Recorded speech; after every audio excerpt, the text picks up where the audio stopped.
भारत की पावन धरा पर जन्मी अनेक दिव्य कथाएं आज भी भक्तों के हृदय में विश्वास और आस्था का दीप प्रज्वलित करती हैं। इन्हीं में से एक है माता वैष्णो देवी की अद्भुत और चमत्कारी कथा। ये कथा हमें सिखाती है कि सच्चे मन से किया गया तप, दृढ़ भक्ति और धर्म की रक्षा के लिए किया गया संघर्ष सदैव विजय दिलाता है। आइए आज हम सुनते हैं त्रिकूट पर्वत की गोद में बसे माता वैष्णो देवी के पावन धाम की कथा। त्रेता युग का समय था।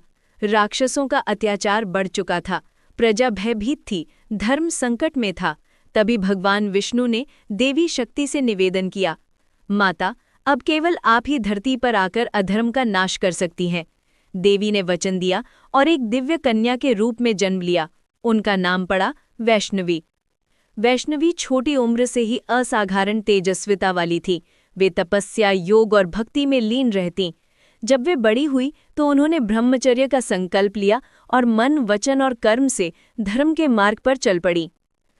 माता वैष्णो देवी ने अपना जीवन साधना और सेवा को समर्पित कर दिया। वे साधकों, संतों और गरीबों की सेवा करतीं, भूखे को अन्न देतीं, प्यासे को जल पिलातीं। धीरे धीरे उनके तेज और करुणा की चर्चा दूर दूर तक फैल गई। उनका लक्ष्य केवल एक था, धर्म की स्थापना और भक्तों की रक्षा। लेकिन संसार में ऐसे लोग भी थे जिनकी दृष्टि भक्ति नहीं बल्कि शक्ति और अहंकार पर केंद्रित थी।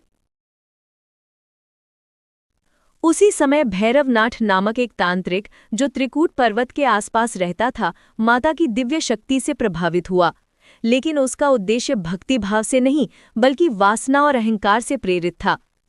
भैरव ने माता का पीछा करना शुरू किया। उसने सोचा, यह कन्या साधारण नहीं है, यदि इसे अपने वश में कर लूं तो मुझे अपार शक्ति मिल जाएगी।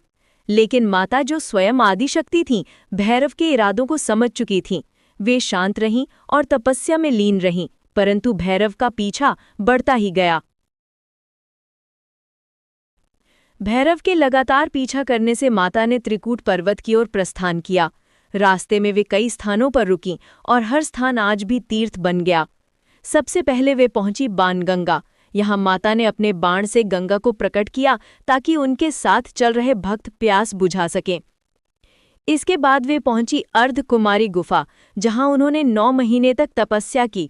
इसी कारण इस स्थान को गर्भजून गुफा भी कहा जाता है। अंत में माता ने त्रिकूट पर्वत की गुफा को अपना निवास स्थान चुना।